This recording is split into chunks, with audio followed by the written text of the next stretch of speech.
Buat teman-teman yang ngikutin Instagram aku pasti udah tahu ada update cukup penting tentang karir yang aku infoin 2 minggu yang lalu. Update apa itu? Kami akan ceritakan di video ini.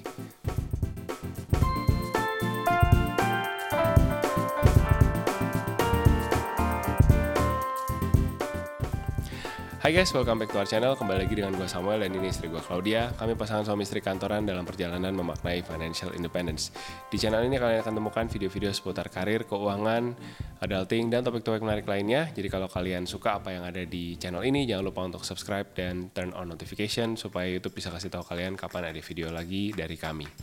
Sekarang ada alternatif produk simpanan yang cocok untuk dijadikan produk diversifikasi investasi kamu karena jelas aman, juga bisa memberikan harga tinggi yang sesuai dengan aturan penjaminan LPS dan memudahkan kamu untuk melakukan diversifikasi ke ratusan produk deposito BPR di seluruh Indonesia hanya dari satu aplikasi, namanya aplikasi Deposito BPR by Komunal. Deposito BPR by Komunal adalah aplikasi marketplace pertama khusus produk deposito BPR di seluruh Indonesia. Jadi kamu bisa diversifikasi ke ratusan deposito dari 200 plus BPR yang telah bergabung. Dan seluruh BPR tersebut telah menjadi peserta penjaminan LPS. Bunga yang ditawarkan juga tinggi hingga 6,75% per tahun dan sudah sesuai aturan bunga penjaminan LPS. Tambahan informasi aja, kalau LPS itu akan menjamin dana simpanan di bank hingga 2 miliar rupiah selama memenuhi ketentuan bunga penjaminan LPS. Karena kalau simpanan kamu nggak sesuai dengan ketentuan bunga penjaminan LPS, maka seluruh pokok dan bunga simpanan nggak akan dijamin LPS loh. Jadi, baca baik-baik ketentuannya ya. Kayak yang dilihat di layar nih, untuk bank umum 4,25% per annum dan untuk bank BPR 6,75% per annum. Cek lagi deposito kalian, bunganya berapa ya? Jadi di deposito BPR by Komunal ini kamu bisa buka deposito dengan lebih aman, lebih untung, dan juga lebih praktis. Karena cukup satu kali daftar, kamu udah bisa langsung diversifikasi deposito di ratusan BPR di seluruh Indonesia. Jadi ini gampang banget ya, kalau zaman dulu kan BPR kita harus ribet bolak-balik ke kantornya, tanda tangan, billet. Kalau sekarang semuanya bisa online, langsung lewat deposito BPR by Komunal. Jadi semuanya praktis, online, dan gak ribet lagi bolak-balik ke kantor BPR tersebut. Jadi kamu sekarang nggak perlu bingung lagi mau pilih investasi atau simpanan karena kamu bisa pilih produk simpanan rasa investasi di deposito BPR by Komunal. Buat kalian yang mau coba, jangan lupa bisa pakai kode referral kami Samuel Ray untuk mendapatkan cashback 100.000 dengan minimal deposito 1 juta rupiah khusus untuk pengguna baru. Deposito BPR by Komunal, simpanan rasa investasi. Oke, jadi live update yang mau di-share adalah gue sekarang udah resign dari corporate. Per tanggal 31 Maret kemarin, hari Jumat, itu last day gue kerja di perusahaan gue yang terakhir. Dan sekarang udah jadi, full time bapak-bapak. Atau mungkin full time content creator, bisa dibilang. Ya masih belum tahu juga mau akan ngapain. Tapi basically di video ini aku mau share gitu ke teman-teman apa yang melatar belakangi keputusan ini. Terus juga apa yang nanti mau dilakukan setelah keputusannya diambil. Jadi yang pertama-tama mau share tentang latar belakang resign-nya kali ya. Nah, gimana Klau? Mungkin membuka dulu tentang kondisi keluarga kita kali ya. Mungkin 6 bulan terakhir. Seperti yang udah di-share sebelumnya gitu. Memang kan awalnya itu kami berdua kerja kantor, terus Hana itu full di daycare. Terus seiring berjalannya waktu gitu ternyata Hana sering sakit gitu ya karena anaknya tuh nggak mau pakai masker gitu. Jadi kalau dipakai masker di dagu terus gitu kan kalau dilihat di foto. Padahal sebenarnya teman-teman seumurannya banyak juga yang udah bisa pakai masker dengan tertib gitu, dengan betah. Tapi Hana ternyata nggak betah gitu dan akhirnya jadi sering sakit tahun lalu. Akhirnya kita memutuskan daycare-nya setengah hari aja gitu karena kan jadi dia udah sekolahnya itu hari Selasa, Kamis, Jumat yang setengah hari. Nah jadi Senin, Selasa biar paginya dia ada activity dan papa mamanya bisa bekerja gitu ya. Jadinya Senin, Selasa itu kita masukin daycare tapi setengah hari. Setiap hari pasti 12.30 udah di rumah. Terus ya udah tidur siangnya di rumah gitu karena kan kalau dari saya sih ngelihatnya tidur siang ini yang paling risky nih gitu karena kan rame-rame tidurnya terus maskernya udah pasti dibuka dan AC-an juga gitu ya. Sedangkan kan kalau lagi activity biasanya semi outdoor dan ya yang pakai masker gitu. Jadi lebih risky penularan sakit penyakit kalau tidur siang gitu. Ini menurut pandangan saya ya. Dan memang ini ya, kita juga ngerasain tuh ketika dia sakit kan nggak boleh masuk daycare kan. Jadi hilang bener-bener, kita bayar sebulan tuh masuk daycare efektif paling 2 minggu gitu. Bahkan kadang kurang dari itu gitu. Karena memang ya sakit-sakit terus. Iya, terus anaknya maksudnya udah di rumah, anaknya sakit. Dan tetap bayar daycare. Jadi kita berusaha sih mencari balance-nya gitu. Jadi iya tetap daycare tapi half day aja gitu. Jadi tidur siangnya di rumah, di atmosfer yang lebih terkontrol gitu kan, tidurnya sendirian gitu. Jadi ya udah nggak usah takut ketular gitu. Nah tapi dengan Hana cuman setengah hari, abis itu separuh harinya lagi, jadi dia bangun tidur siang sampai sore itu kan tetap harus ada yang ngurusin gitu ya. Maksudnya tetap harus ada yang ajak main segala macam. Nah itu makin lama terasa berat nih karena kan saya udah mulai kantor lagi. Betul. Gitu. Sam itu kantornya akhirnya tadinya WFH gitu kan, pelan-pelan makin banyak WFO seperti kantor-kantor lain pada umumnya ya gitu. Betul. Jadi kantor aku tuh tadinya kan full working from home ya. Aku masuk ke kantor terakhir tuh pada saat pandemi. Jadi anak pandemi lah, kerja remote full. Jadi dari 5 hari boleh di rumah, kemudian ada policy 3+2, di mana di rumahnya tuh tinggal 2 hari. Kemudian jadi 4+1, di mana di rumahnya tuh tinggal 1 hari. Jadi dari 5 hari di rumah yang tadinya bisa bagi tugas sama Klau itu, siang bisa ya kerja, mungkin meeting sambil nemenin Hana main pasir gitu ya. Jadinya nggak bisa karena kan secara fisik udah nggak di rumah lagi gitu. Dan karena jam kerjanya juga lumayan panjang. Bukan jam kerjanya panjang sih, kantornya jauh, commutingnya jauh gitu, bisa sejam sendiri. Jadi aku tuh nyampe rumah bisa jam 7:30, jam 8. Itu belum makan, mesti makan dulu, mandi segala macam, kelar udah 8:30, Hana udah siap tidur. Jadi Klau merasa berat di dia nih kalau dari siang ke sorenya, karena dia yang pegang sendiri semua. Di sisi lain dia juga mesti ngantor juga gitu. Jadi it was tough on her lah especially gitu.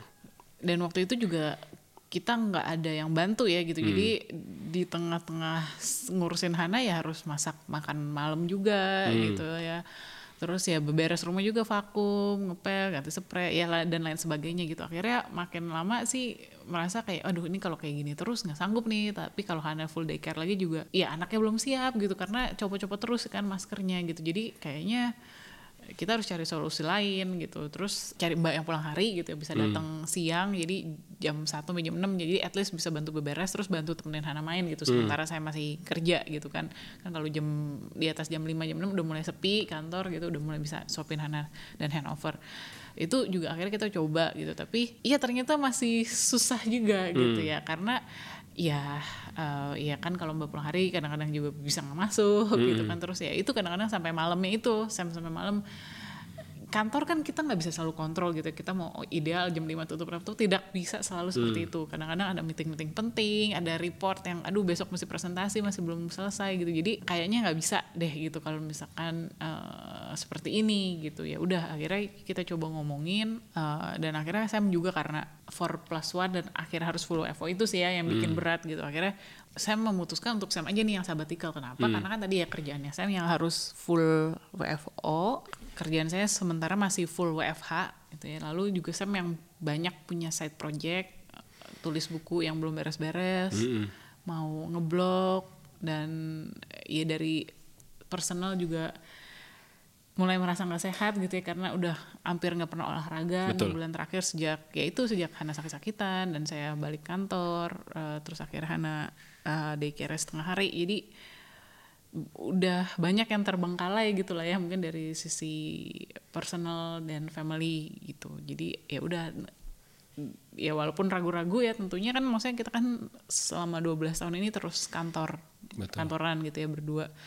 Sudah terbiasa stabilitas di kantor, maksudnya gaji bulanan gitu, ada asuransi dan fasilitas lainnya gitu. Jadi sebenarnya ini keputusan yang gak gampang juga, apalagi Sam sebenarnya enjoy banget ya di kantor yang terakhir itu. Betul, di kantor yang terakhir ini aku ngerasa cukup happy karena chemistry dengan bos tuh dapet, terus trust dari bos juga dapet, dan bahkan gak cuma bos yang di Indo tapi bos yang di regional juga full support gitu. Apapun yang aku kerjain, apapun yang aku propose, budget itu, selama aku bisa justify dan bisa buktiin gitu ya bahwa ini bisa works, ada support budget gitu. Jadi benar-benar 2 tahun kemarin tuh one of the best workplace lah buat teman-teman yang ikutin aku di Instagram, juga tahu ini aku sering banget share tentang pengalaman kerja di sana dan kelihatan kok Sam happy ya gitu ya, memang cukup happy gitu pada saat kerja di sana. Tapi memang at the end of the day aku ngerasa nggak bisa juga dapetin semua gitu, berusaha dapetin semua tuh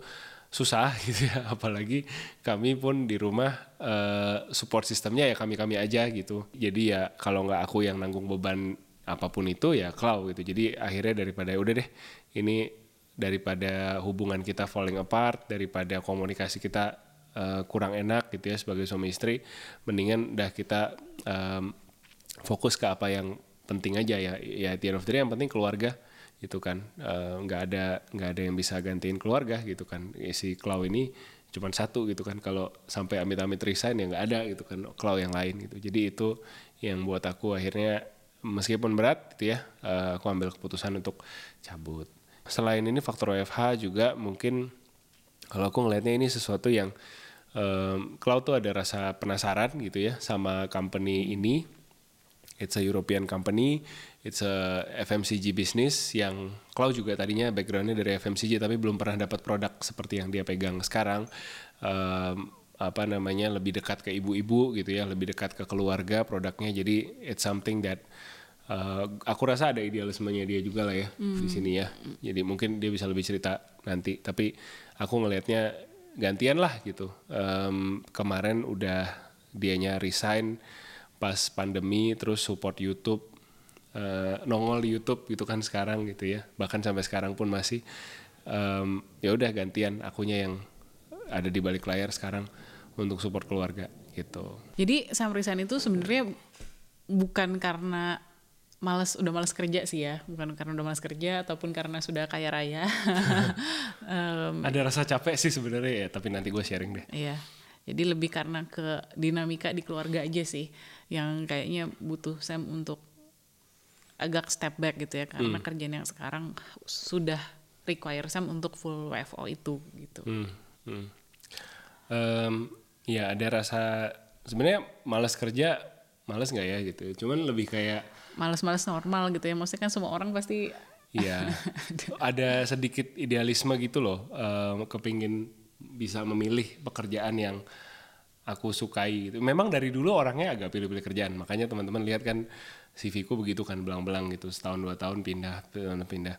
Karena emang aku tipikal yang kalau nggak suka aku agak ogah-ogahan gitu ngerjainnya gitu. Ini nggak cuma di profesional tapi juga di luar gitu ya. Aku banyak hobi-hobi yang aku mulai gitu, aku kerjain tuh di luar job desk karena aku penasaran gimana sih running YouTube channel, gimana sih bikin Instagram account gitu. Jadi ada rasa penasaran sama side project itu yang aku ngerasa kayaknya ini udah maksimal nih kalau sekarang aku terusin sambil kerja. Ini udah maksimal aku bisa lakukan, tapi kalau misalkan aku full timein kira-kira bisa dibawa kemana lagi nih. Aku pengen challenge diri sendiri gitu. Jadi ada rasa penasaran itu juga. Dan soal uang ya, soal keuangan, ya seperti yang teman-teman tahu, kami sudah bebas finansial by definitionnya FIRE ya, Financial Independence Retire Early 4% Rule.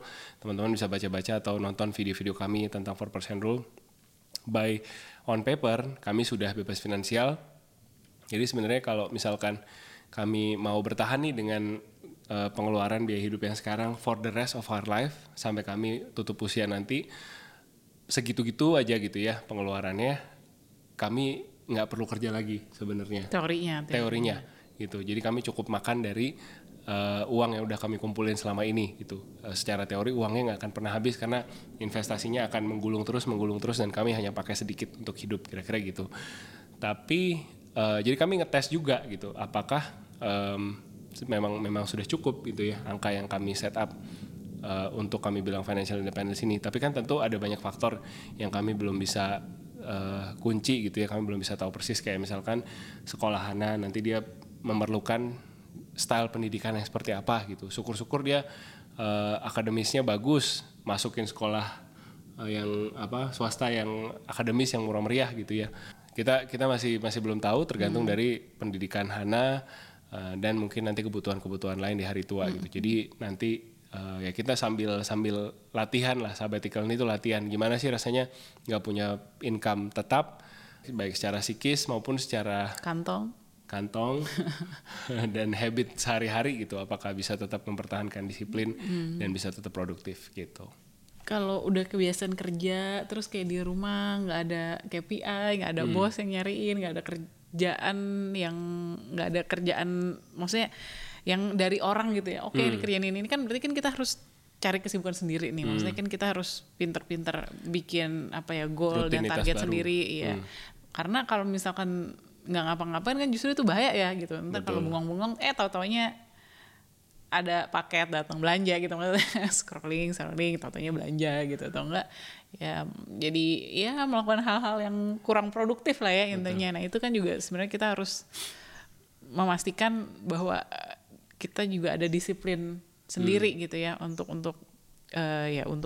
benar-benar setting goal sendiri. Ada gue mau level apa lagi, gue mau belajar apa lagi gitu. Jangan sampai karena ya udah nggak kerja terus kayak ya udah go with the flow, tatonya nggak olahraga gitu kan, malah jadi overeat atau ya itu tadi ngebrowsing terus, malah taunya jadi belanja online terus ya. Pokoknya jadi justru develop habit-habit yang konsumtif dan tidak sehat gitu ya. Jangan sampai juga kayak gitu. Ini kayaknya nitip pesan terselubung nih guys lewat netizen. Siap, tenang, aku tidak akan seperti itu. Tolong diperhatikan ya guys. Jadi ya kami nggak bilang ini early retirement, tapi kami bilang ini sabbatical. Jadi apakah ini selamanya? Tidak. Cuman tahu ya betul. Tidak tahu. Lebih fair ya. Tidak tahu. Taunya asik gitu ya, jadi beneran. Iya nggak tahu. Bablas gitu, terus gitu, nggak tahu juga. Ya kita masih wait and see. Apakah ini is it a 1 year thing, 2 years thing gitu, nggak tahu juga. Apakah forever? Jadi kita masih lihat sikon sambil berusaha make the best use of the time. Nah, buat teman-teman yang juga pernah ngerasain sabbatical atau mungkin punya ide-ide gimana aku bisa spend waktu selama sabbatical ini dengan lebih baik, atau misalkan sebagai follower Samuel dan Claudia gitu yang kok saya bikin ini dong, bikin itu gitu. Nah, selama ini mungkin ide-idenya belum tersalurkan karena belum ada waktu.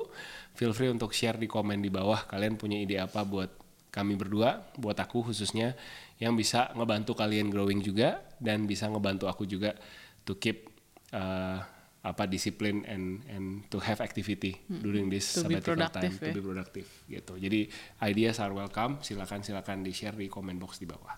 Oke, sampai sini dulu videonya. Thank you so much for watching. Demikian live update kami yang singkat, padat dan penuh penuh sensasi nggak ya? Ini cukup sensasional nggak ya videonya? Coba kalian ada yang kaget nggak? Ada yang biasa aja udah kebaca, kok saya bau-baunya resign mulu gitu 2 tahun sekali.